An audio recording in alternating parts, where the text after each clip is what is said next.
नमस्कार, बाखबर में आपका स्वागत है। मैं हूं राघवेंद्र सिंह। बाखबर में आज हम बात करेंगे उत्तर प्रदेश के चुनाव पर। दरअसल उत्तर प्रदेश का चुनाव कहते हैं कि वहां से दिल्ली की सरकार बनती है। रास्ता यूपी से होते हुए जाता है। छठे चरण का मतदान आज पूरा हुआ है और सातवें चरण का मतदान 7 फरवरी को होना है और 7 फरवरी की शाम से एग्जिट पोल भी आना शुरू हो जाएंगे। तो आज छठे दौर का मतदान, उसमें जिला गोरखपुर मुख्यमंत्री योगी आदित्यनाथ का जिला भी है और उनकी सीट भी है जहां आज वोट पड़े हैं। और भाजपा से समाजवादी पार्टी में गए स्वामी प्रसाद मौर्य की फाजिल नगर सीट भी महत्वपूर्ण है जहां आज मतदान हुआ है। तो कुल मिलाकर दिग्गजों की प्रतिष्ठा दांव पर है वहां। और ये रण किसको भेजेगा मठ में और किसको देंगे सिंहासन, ये सब महत्वपूर्ण चीज है कि लोग कह रहे हैं कि योगी मठ में जाएंगे या सिंहासन पर बैठेंगे। इस महत्वपूर्ण मुद्दे पर चर्चा करने के लिए स्टूडियो में हमारे साथ मौजूद है वरिष्ठ पत्रकार अनिल श्रीवास्तव जी, लखनऊ से राजनीतिक विश्लेषक सौरभ मालवीय जी और हमारे पत्रकार साथी स्काइप पर जुड़े हैं संदीप कार्णी जी। आप सभी का बहुत बहुत स्वागत है। और गोरखपुर से जुड़ेंगे हमारे साथ अमरेंद्र पांडे जी, पत्रकार। तो अमरेंद्र पांडे जी, आपका भी बहुत बहुत स्वागत है। अमरेंद्र जी, मेरी आवाज सुन पा रहे हैं? हाँ जी सर। दरअसल आपसे ही मैं शुरुआत करूं क्योंकि गोरखपुर मठ भी है, योगी आदित्यनाथ की विधानसभा सीट भी है और आप खुद वहां हैं। तो आज मतदान की जो स्थिति थी उसको आप कैसे देख रहे हैं? ये जो आज का मतदान है, योगी आदित्यनाथ को गोरखपुर के मठ में भेजेगा या उनको उत्तर प्रदेश के सिंहासन पर बैठाएगा? क्या लगता है आपको? गोरखपुर जो हमारा सर विधानसभा है, करीब 9 विधानसभा है। छठवें चरण का मतदान आज पूरा हुआ है।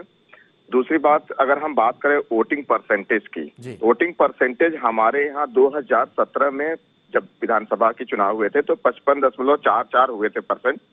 आज की डेट में जो हमारे जो चुनाव हुए हैं 2022 में, उसमें गोरखपुर का है 56.82, 56.82% हुए हैं। गोरखपुर में जो सदर सीट है हमारी शहर की, जहां से मुख्यमंत्री योगी आदित्यनाथ, सपा प्रत्याशी सुभावती शुक्ला, ये कैंडिडेट हैं जो मुख्य जो रूप से पार्टी है।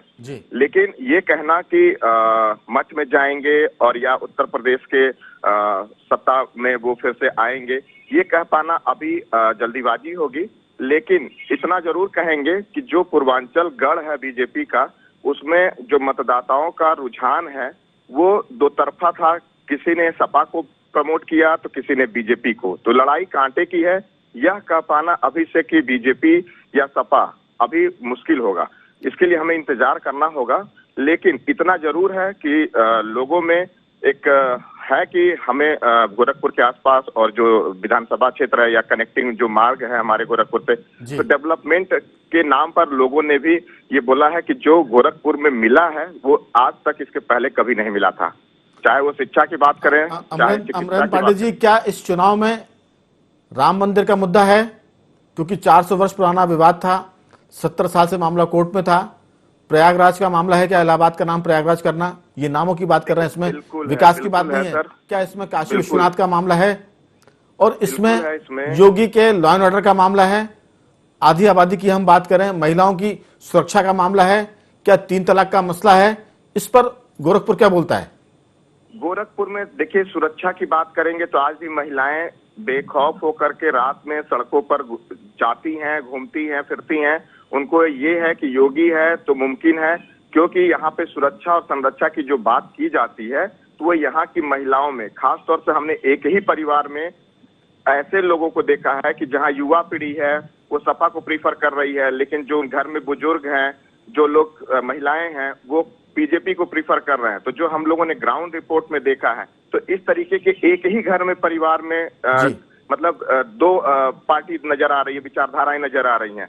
तो हम ये नहीं कह सकते हैं जैसे कि जो युवा है उसको बेरोजगार है, उसको रोजगार चाहिए, या जो सर्विसमैन है उसको ये लगता है कि नहीं हमारे सर्विस में पेंशन की जरूरत है, या हमें जो कॉन्ट्रैक्ट बेस पे रखने की एक चलन शुरू हो गई है, आउटसोर्सिंग पे रखने की चलन शुरू हो चुकी है, ये चीज से वो आजिज है। तो कहीं ना कहीं ये नहीं कह सकते कि नहीं राम मंदिर है, तो राम मंदिर वाले भी समर्थक हैं और आस्था वाले भी हैं और वो भी हैं। इसलिए कांटे की लड़ाई है, यही तो है। किसी ने अपने वोट को नहीं खराब किया, कोई बीएसपी को या सपा कांग्रेस को वोट नहीं दिया या निर्दल को, लड़ाई हर चौराहे पे यही चर्चाएं बस थी, मतलब कि आपकी जो 9 विधानसभा हमारे हैं, चिल्लू पार बिल्कुल। और मैं लौटूंगा अमरेंद्र जी, बहुत सारी बातें आपसे करेंगे। हमारे साथ लखनऊ से जुड़े हैं डॉक्टर सौरभ मालवीय, जो राजनीतिक विशेषज्ञ हैं, और हमारे भोपाल के साथी हैं संदीप कार्णिक जी, जिनका उत्तर प्रदेश से काफी टच है, वो झांसी और बाकी जगह भी घूमते हैं। संदीप पौराणिक जी, जो बात अमरेंद्र जी बोल रहे हैं कि एक परिवार में दो तरह की विचारधारा है, एक बीजेपी की तरफ जा रहा है, एक सपा की तरफ जा रहे हैं। जो युवा है वो नौकरी के लिए सपा की तरफ जा रहा है, जो घर की महिलाएं लड़कियां वो सुरक्षा के कारणों से बीजेपी की तरफ जा रही है। तो ये मुझे लगता है कि उत्तर प्रदेश के चुनाव में एक नए किस्म का गणित सामने आ रहा है। पहले कभी ऐसा नहीं होता था कि इस तरह के मुद्दों पर एक ही परिवार में दो धाराएं दिखती हो। इन धाराओं को आप किस ढंग से देखते हैं कि ये किसको सत्ता में पहुंचाएंगी और किसको बहाकर ले जाएंगी? आपकी राय। देखिए राघवेंद्र जी, मैं अमरेंद्र जी की बात से सहमत हूं कि इस बार का चुनाव 4 पार्टियों के बीच उत्तर प्रदेश में हुआ करता था, लेकिन ये 2 पार्टियों के बीच सिमट कर रह गया है, सपा और भाजपा के बीच। ये सहमत है इस बात से, लेकिन इस चीज को भी ध्यान रखना पड़ेगा कि उत्तर प्रदेश का एक गणित है, वो है जातीय गणित। ये जो चुनाव हो रहा है इसमें 2 चीजें बड़ी हैं राघवेंद्र जी। एक जातीय गणित है, तो दूसरी तरफ सरकार की लाभकारी योजनाएं भी हैं। उस वर्ग को हम माइनस नहीं कर सकते। जो वर्ग सरकार की योजनाओं से लाभान्वित है, पैसे से लाभान्वित है, और उस वर्ग को हम अलग नहीं कर सकते। जो उन्होंने कहा कि एक परिवार में 2 तरह के लोग हैं, एक सपा की बात कर रहा है तो बीजेपी की बात कर रहा है। स्वाभाविक सी बात है कि युवा बेरोजगारी और दीगर मुद्दों पर बात करेगा, लेकिन जो बुजुर्ग हैं वो राम मंदिर से लेकर लाइन जैसी स्थितियों पर गंभीर हैं। यही कारण है कि अभी नजर आ रहा है वो पार्टी की लड़ाई नजर आ रही है पूरी दोनों तरफ में। लेकिन एक चीज और समझना होगी कि इन इलाकों में मतदान का प्रतिशत क्या रहता है। क्या पिछले चुनाव की तुलना में बहुत ज्यादा प्रतिशत होता है या बहुत कम होता है? अब तक स्थितियां ये बनती है 5% से ऊपर या नीचे होता है। बिल्कुल। तो जो पुराने नतीजे थे उनमें बदलाव हुआ, और अगर लगभग वही रहता है मतदान का प्रतिशत, तो मुझे लगता है कि बदलाव की संभावना कम नजर आती है। लेकिन वोट प्रतिशत तो बढ़ा है, लगभग अमरेंद्र जी से पूछेंगे हम कि लगभग 2% वोट का इजाफा हुआ, ऐसा लग रहा है 1.5 से 2%। लेकिन जो आप बात कर रहे हैं कि सरकार के लाभ की योजनाएं, गरीबों को मकान, मुफ्त का राशन जो कोरोना काल में बटा था, और सुरक्षा, ये 2-3 मुद्दे हैं जो जिनका आपने जिक्र किया है। मुझे लगता है कहीं ना कहीं ये चीज भी इस मतदान को प्रभावित करेगी। मैं सौरभ जी के पास आ रहा हूं। सौरभ जी, पिछले चुनाव में 2017 की बात करें तो 57 सीटों में से लगभग 47 सीटें बीजेपी के पास गई थी। हमारा संपर्क अभी इनसे हो नहीं पा रहा है। अनिल जी, जो बात हम कर रहे हैं पूरे मामले में कि जैसा संदीप जी, संपर्क हमारा, सौरभ जी मेरी आवाज सुन पा रहे हैं? जी मैं सुन रहा हूं जी। अब आपकी आवाज आ रही है, प्लीज। जी। मेरा कहना यह है कि जो संदीप पौराणिक जी बोल रहे हैं कि सरकार की योजनाएं भी, जो लाभकारी योजना, जो विकास की योजनाएं, विकास से हमारा मतलब इससे कि गरीबों को आवास, 2 साल की कोरोना काल में गरीबों को राशन, और इसके साथ साथ जो बुजुर्ग पीढ़ी है उसके लिए राम मंदिर का मुद्दा भी है, उसके लिए काशी भी है, प्रयागराज भी है। तो ये सब चीजें मिलकर, लॉ एंड ऑर्डर की बात करें, महिलाओं को लेकर है, तो जो 46 सीटें पिछले चुनाव में जीती थी भाजपा ने, 57 सीटें हैं इस आज के मतदान की। इसमें से 46 यानी 46 सीटें बीजेपी की थी, 2 सीटें उसके सहयोगी दल अपना दल ने जीती थी, और एक और कोई दल है जो समाजवादी पार्टी से जुड़ा हुआ था। अब ये जो गणित है वो अपनी जगह है, लेकिन जो बात निकल के आ रही वो ये कि इस बार का चुनाव बड़ा अजीब सा है। कह सकते हैं कि डेमोक्रेसी, लोकतंत्र की पूरी परीक्षा है। एक ही परिवार में 2 विचारधाराएं। बुजुर्ग कह रहे हैं कि बीजेपी को तरफ जाते हुए दिखते हैं, महिलाएं लॉ एंड ऑर्डर को लेकर जाती हुई दिखती हैं भाजपा की तरफ, युवा जो है रोजगार के चक्कर में अखिलेश यादव की तरफ जाते हैं। आपको क्या लगता है कि ये जो छठा मतदान हुआ, छठे चरण का मतदान हुआ, अब सिर्फ एक चरण का मतदान बाकी है, लगता है काफी चीजें क्लियर हो गई होंगी, आपकी राय? बिल्कुल राघवेंद्र जी, एकदम सही बात है, और ये उसी दिशा में बात जा रही है जो पूर्व के हमारे बंधुओं ने जो बात बताई। लेकिन मैं 1 बातों को यहाँ जोड़ना चाहता हूँ। पहली बात, उत्तर प्रदेश का पूर्वांचल का जो क्षेत्र है, खास करके अयोध्या से शुरू करते हैं और काशी और प्रयाग तक पहुंचते हैं। इसको हिंदुत्व की प्रयोगशाला कहते हैं उत्तर प्रदेश में, और इसे सांस्कृतिक राष्ट्रवाद का गढ़ कहते हैं। एक तरफ अयोध्या है, दूसरी तरफ गुरु गोरक्षनाथ की धरती है, फिर गौतम बुद्ध है, फिर काशी है, और फिर संगम है त्रिवेणी का। ये जो पूरा एरिया है ये कहीं ना कहीं हिंदुत्व और सांस्कृतिक राष्ट्रवाद के इर्द गिर्द घूमती है। इसका मतलब यह है कि जातिवाद के गढ़ में सांस्कृतिक चेतना बड़ी प्रबल है वहां। ये उत्तर प्रदेश का चित्र है, पूर्वांचल का। दूसरी बात इसमें कि योगी आदित्यनाथ यानी सूबे का जो भी मुख्यमंत्री होगा तो उसका अपना विधानसभा और अपना क्षेत्र और सांसद है तो वहां का, यह राजनीति में बड़ी महत्वपूर्ण स्थान रखता है। जब चुनाव आता है तो पूरे 5 साल हिसाब लेखा जोखा उसका होता है। उस मामले में यानी सांस्कृतिक राष्ट्रवाद का गढ़, हिंदुत्व का प्रयोगशाला और मुख्यमंत्री का क्षेत्र, इन 3 चीजों के इर्द गिर्द पूरी चीज घूमते हुए, साथ में एक और चीज जोड़ दूं, प्रधानमंत्री का काशी से सांसद, बनारस से सांसद होना, ये सारी चीजें मुझे ऐसा लगता है कि जो बीजेपी का एजेंडा है उसको छूती हुई है। लेकिन वहीं पर जातिवाद का असर और रोजगार का प्रभाव, तो रोजगार में, मेडिकल के क्षेत्र में, कोरोना जैसे संकट में मुझे लगता है कि योगी आदित्यनाथ ने न्याय किया है। अपने विधानसभा, अपने पूर्वांचल और अपने उस क्षेत्र से फर्टिलाइजर शुरू किया है, मेडिकल कॉलेज शुरू किया, देवरिया में मेडिकल कॉलेज दिया, गोरखपुर में मेडिकल कॉलेज दिया, पहले से ही है, शुरू कर दिया। बहुत सारे ऐसे काम किए जहां पर मुझे लगता है विकास के मुद्दे पर विपक्ष वहां कमजोर है और जातिवाद के मुद्दे पर विपक्ष वहां मजबूत है। लेकिन जो एक बात आपने हल्के से टच किया था उसको, बेरोजगारी का जो मामला है, युवा किस तरफ जा रहे हैं? युवाओं के मामले में अगर रोजगार का मुद्दा आ गया तो फिर बीजेपी वहां कमजोर पड़ेगी और सपा वहां मजबूत हो जाएगी। जी जी जी, असल में क्या है, हमें इसको इस तरह से देखना चाहिए राघवेंद्र जी कि सबसे बड़ा मसला तो बीजेपी के लिए सामने एक चुनौती है पूरे प्रदेश में रोजगार के लिए, खास करके शिक्षा मित्र ऐसे करके विषयों पर बहुत सारे मुद्दे हैं। तो रोजगार एक चुनौती है और केवल एक सरकार के लिए नहीं है, सभी सरकारों में अनंत और अनवरत रहने वाली है। पर जो हुआ है, जो डेटा आ रहा है, वो कहीं ना कहीं सरकार के पक्ष में जाता है। बिल्कुल। अनिल जी, आपने सुना अमरेंद्र पांडे को गोरखपुर से, संदीप पुराणा जी को भी सुना और लखनऊ से आपने सुना सौरभ मालवीय जी को। क्या लगता है, चूंकि हम यहाँ बैठे हैं भोपाल में, यहाँ से हम तीर चला सकते हैं जो तुक्का भी हो सकता है और लग भी सकता है निशाने पर, लेकिन 7 तारीख के बाद से लोग एग्जिट पोल पर आ जाएंगे। आज छठे चरण का मतदान पूरा हो गया है, जैसा सौरभ मालवीय जी कह रहे हैं कि ये पूरा एक तरह से भाजपा के हिंदुत्व की प्रयोगशाला, जहां पूर्वांचल में वोट पड़े हैं, वहां हिंदुत्व अगर हावी हो गया तो फिर बाजी भाजपा के पक्ष में चली जाएगी। और अगर कहीं इस मामले में टक्कर हुई रोजगार की, बेरोजगारी की, तो मामला कड़े मुकाबले की तरफ जाएगा। लेकिन इसमें एक चीज और है, मैं सभी साथियों से पूछूंगा, ईवीएम कितना असर डालेगी बाद में? अभी आपकी राय अनिल जी। राघवेंद्र जी, अभी अमरेंद्र जी की बात मैं सुन रहा था। अमरेंद्र जी ने एक बहुत अच्छी बात कही कि महिलाओं की सुरक्षा।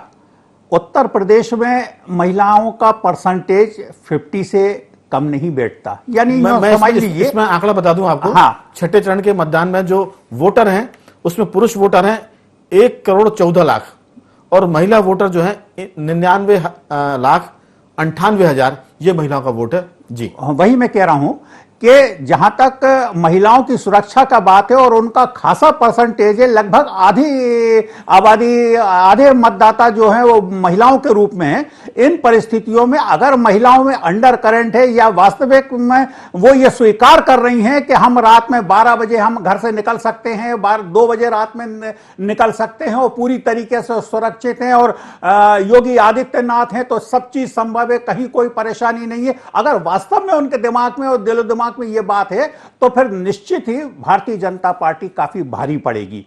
उत्तर प्रदेश का जहां तक पूरे मामले का स्थिति बनती है, उत्तर प्रदेश में जातिगत भावना बहुत ज्यादा कूट कूट के भरी है और पूरा चुनाव उत्तर प्रदेश में जाति आधारित ही होता है। मुलायम सिंह जहां अल्पसंख्यकों के वोट ले रहे हैं, यादवों के वोट ले रहे हैं, वहीं राष्ट्रवाद के घोड़े पर सवार भारतीय जनता पार्टी के पास हिंदुत्व भी है, राष्ट्रवाद भी है। इन परिस्थितियों में और महिलाओं के प्रति उनका एक संरक्षण है जिससे आज वो महसूस कर रही है कि हम पूरी तरीके से सुरक्षित है, रात में 12 बजे भी घर से निकलते हैं तो हम बेखौफ होकर निकलते हैं। अगर ये चीज है तो निश्चित ही आप मान के चलिए कि फिर ये चीज पूरी की पूरी भारतीय जनता पार्टी के पक्ष में जाती है। अब रही बात बेरोजगारी की, तो बेरोजगारी है निश्चित, कई लोगों ने रोजगार खोया है अपना, विशेष करके कोरोना काल में, लेकिन जिस तरीके से उनको कोरोना काल में मदद की गई है, योगी आदित्यनाथ ने जिस तरीके से उनको राशन बांटा है, दीगर चीजें बांटी हैं, ये भी एक फैक्टर काम करेगा। और अगर इन सब का विश्लेषण करें तो मैं समझता हूं कि योगी आदित्यनाथ काफी भारी पड़ेंगे।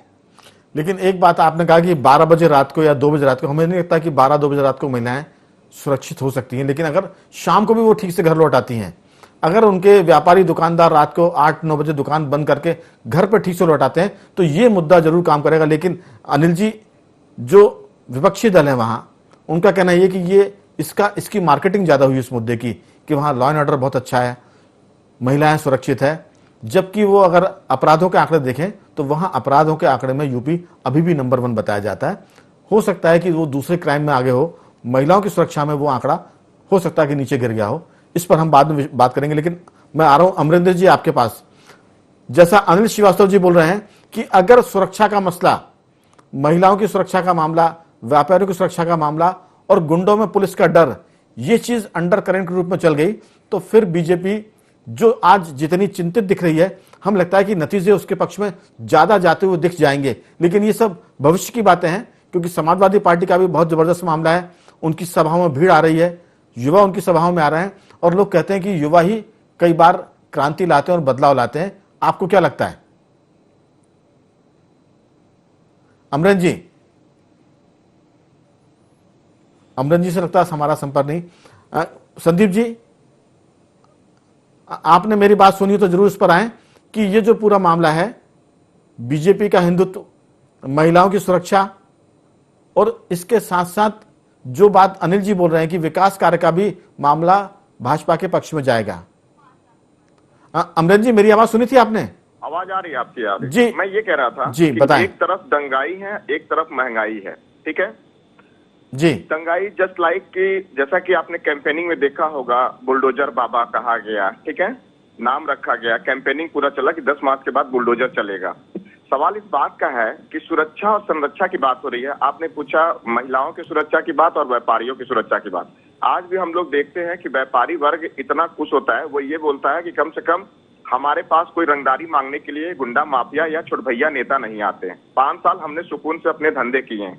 दूसरी चीज, महिलाएं अगर घर से निकलती हैं, चाहे लड़की हो या टीनेजर्स हो, उसको इवटीजिंग का या चैन स्नेचिंग का शिकार नहीं होना पड़ता है। रहा सवाल रेप के मामले और हत्या के मामले, ये कोई भी गवर्नमेंट होगी उसको रोक नहीं सकती है, ऐसा पब्लिक का कहना है। दूसरी चीज, सबसे बड़ी चीज है कि किसी भी रोजगार को डेवलप करने से पहले सुरक्षा की जरूरत पड़ती है। तो लॉ एंड ऑर्डर के मामले में लोग सराहना करते हैं सरकार की और ये बोलते भी हैं यहाँ पर कि इस सरकार में उन्हें 5 साल में काफी हद तक सुरक्षा और संरक्षा की जो बात कही गई थी वो मिली हुई है। बात आकर के फंसती है वही बेरोजगारी पर और काम के कल्चर में बदलाव की। जैसा कि हम लोगों ने पोस्टल बैलेट में जो वोटिंग पढ़े हैं, मतपत्र पढ़े हैं, उसमें भी तमाम सरकारी कर्मचारी नाखुश नजर आए। जैसे इनका जबरिया रिटायर कर देना या इनसे वर्किंग आवर बढ़ा देना, तो सरकारी कर्मचारी भी नाराज हैं, शिक्षक नाराज हैं, अनुदेशक नाराज हैं, बेरोजगार नाराज हैं सरकार की पॉलिसी से, ठीक है। इन्होंने 5 साल में उस लेवल की वैकेंसी नहीं निकाली। तो कुल मिला जुला करके एक तबका है जो नाराज है और जो ये चाहता रहा। सवाल जो आप लोगों ने बोला कि जातिवाद भी है, तो जातिवाद देखिए होती क्या है कि जातिवाद तब देखे थे हम ना कि जब हम चीजों से पेट हमारा भरा होता है, रोजगार से या फिर सारी चीजों से, लेकिन जो संपन्न है परिवार से तो उसके लिए आस्था बड़ी चीज है। लेकिन जो दर दर भटक रहा है, डिग्री के लिए भटक रहा है, अपने नौकरी के लिए भटक रहा है, तो वो कहीं ना कहीं 5 साल में काफी सर्वाइव किया। अब टेट क्वालिफाई बंदा है, अनुदेशक है। अमरन जी, मेरा सीधा सवाल आपसे है कि जो आपने कहा कि लोग ऐसा सोचते हैं वो अपनी जगह है, एक पत्रकार के नाते आप क्या सोचते हैं?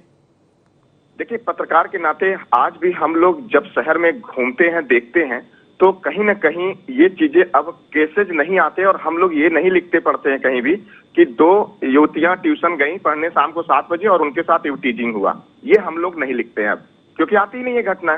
फिर छेड़खानी की घटना ही नहीं आ रही है कॉलेज में या सड़क चलते जो मनचले होते हैं, सोहदे होते हैं, वो चीजें नहीं आती हैं। रेप की घटनाएं होती हैं तो वो चलिए मेरा आपसे एक आखिरी सवाल, लेकिन इन तमाम बातों को समाजवादी पार्टी, कांग्रेस, बसपा खारिज करती, वो कहते हैं कि ये बीजेपी की मार्केटिंग है, जितने दावे हैं उसमें सच्चाई कम है, दावे ज्यादा हैं।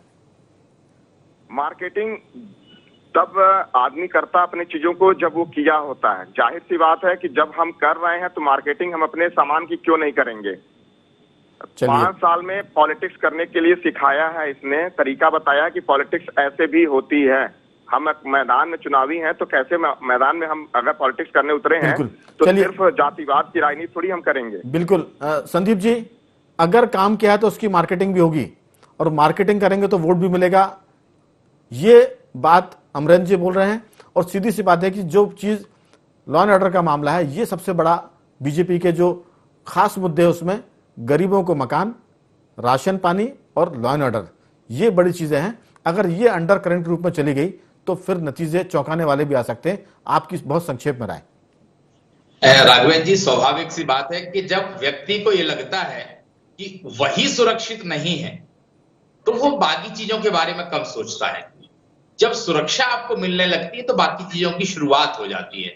मुझे ऐसा लगता है कि वर्तमान दौर में उत्तर प्रदेश में बड़ा मसला है सुरक्षा। योगी आदित्यनाथ की सरकार में या बीजेपी की सरकार में हम कहें कि लोग अपने आप को महफूज समझने लगे हैं। कारोबारी हो, महिलाएं हो, जन सामान्य हो। मैं एक उदाहरण देना चाहूंगा राघवेंद्र जी। आज से 10 साल पहले वहां हालत ये थी कि अगर आपके 2 मकान है तो आप एक मकान को खाली रखते थे, किराए से नहीं देते थे। डर ये रहता था कि कहीं कोई कब्जा कर ले।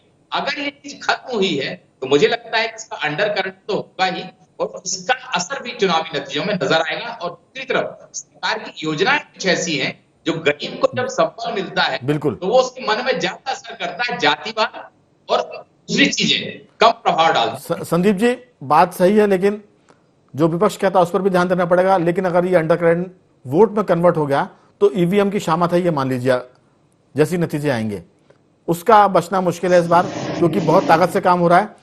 Saurabh ji, law and order की बात अगर सही निकलती है, क्योंकि हम भोपाल में बैठे हैं, अंदाज से बात कर सकते हैं, जो खबरें आती है पत्रकारों की, आजकल बहुत सारी बातें गलत निकलती क्योंकि ग्राउंड जीरो पर वो नहीं जाते हैं। आप चूंकि लखनऊ में हैं, उत्तर प्रदेश से वाबस्ता हैं, गोरखपुर आपका कर्म क्षेत्र भी रहा है, क्या लगता है आपको कि जो अंडर करंट है अगर वो चल गया, जो संदीप जी बात कर रहे हैं, अमरेंद्र जी बोल रहे हैं, आपकी बहुत संक्षेप में 2-4 वाक्यों में राय। 2-4 वाक्य में सीधी सीधी बात है। आजमगढ़, अबू सलीम, मऊ, मुख्तार अंसारी, अतीक अहमद इलाहाबाद, यही पूर्वांचल है। आज कहां हैं तीनों, कहां हैं बाकी ऐसे लोग? आम आदमी निश्चिंत है, बेफिक्र है, महिलाएं सुरक्षित हैं, पूर्वांचल मिल गया है, बिजली 24 घंटे है, काम बोल रहा है, बुलडोजर दौड़ रहा है। मेरे 4 लाइन में बात पूरी होती है। चलिए, आपकी बात पर मैं अंतिम टिप्पणी हमारे जो पत्रकार साथी बैठे हैं अनिल जी से पूछ लेता हूं। अनिल जी, सबकी अपनी अपनी बातें हैं, हो सकता है कि हम बहुत सारे मुद्दों को छू नहीं पाए हो जो वहां निर्णय करेंगे उत्तर प्रदेश के चुनाव में, क्योंकि उत्तर प्रदेश जितना बड़ा राज्य है और जितने हिस्सों में बटा है, वहां जातिवाद भी है, क्षेत्रवाद भी है, और वहां हिंदू मुसलमान की बातें भी बहुत सारी होती है, वहां धर्म भी है, मजहब भी है। आपको लगता है कि जो अमरेंद्र जी ने कहा, जो संदीप पुराण जी बोल रहे हैं, जो आखिरी में सौरभ मालवीय जी ने कहा कि पूर्वांचल का मतलब आजमगढ़, मऊ की बात उन्होंने की, अतीक अहमद की बात की, और रात को लोग दुकान बंद करके ऑफिस से घर पहुंचते हैं, दुकान से घर सुरक्षित लौट जाते हैं, अगर ये सब चीज चल गई तो ये कितनी बीजेपी को फायदेमंद होगी और विपक्ष को कितनी भारी पड़ेगी? आपकी बहुत संक्षेप में राय। नहीं, ये देखिए, भारतीय जनता पार्टी के पक्ष में तो ये सारी चीजें जा रही हैं, और दूसरी सबसे बड़ी बात एक और है जो अभी डिबेट में निकल के नहीं आई, कि जिस तरीके से अल्पसंख्यक वर्ग सापा के साथ जुड़ा हुआ, अखिलेश यादव के साथ जुड़ा हुआ है, उसी हिसाब से पोलराइजेशन का भी एक अपना बहुत बड़ा फैक्टर होगा। और इस पोलराइजेशन की स्थिति में, क्योंकि एक वर्ग अगर इधर खड़ा है तो निसंदेह दूसरा वर्ग दूसरी तरफ खड़ा होगा। कांग्रेस वहां इंडिपेंडेंट लड़ रही है बिना किसी से तालमेल करे, तो निश्चित है कि स्थिति बीजेपी और वर्सेस आल हो रही है। और इन परिस्थितियों के चलते, क्योंकि पोलराइजेशन की भी स्थिति बढ़ रही है, भारतीय जनता पार्टी इन परिस्थितियों में भारी पड़ेगी। तो कुल मिलाकर कह सकते हैं कि चुनाव बहुत कांटे का है, मुद्दे बहुत जबरदस्त हैं। वहां कानून व्यवस्था का मुद्दा भी है, रोजगारी बेरोजगारी का मुद्दा भी है और लोगों के धड़ों में बंटने का भी है। कोई अगर हिंदू मुसलमान में बांटता है तो वो भी है, जातिवाद का भी मुद्दा है। सीधी सी बात है कि बेरोजगारी का अगर कार्ड चला तो सपा भारी पड़ जाएगी, अगर समग्रता का कार्ड चल गया तो योगी आदित्यनाथ बढ़त बना लेंगे। लेकिन ये सब हमारी बातें हैं, हो सकता है ये ख्याली बातें निकल जाए। हम भोपाल में बैठ के बात कर रहे हैं, लेकिन हमारे पास दो लोग ऐसे हैं जो लखनऊ की जमीन से वास्ता रखते हैं, सौरभ मालवीय और अमरेंद्र पांडे जी। उनकी बातों पर भरोसा करें तो कह सकते हैं कि चुनाव कांटे का जरूर है, अंडर करंट चल गया तो चौंकाने वाले नतीजे भी आ सकते हैं। आज सभी मेहमानों का बहुत बहुत धन्यवाद। अमरेंद्र पांडे जी आपका धन्यवाद, पौराणिक जी आपका भी धन्यवाद, सौरभ मालवीय जी आपका भी बहुत बहुत धन्यवाद और अनिल श्रीवास्तव जी आपका भी धन्यवाद। तो बाखबर में आज सिर्फ इतना ही, कल किसी और मुद्दे पर बात करेंगे। तब तक बने रहिए हमारे साथ और देखते रहिए IND24।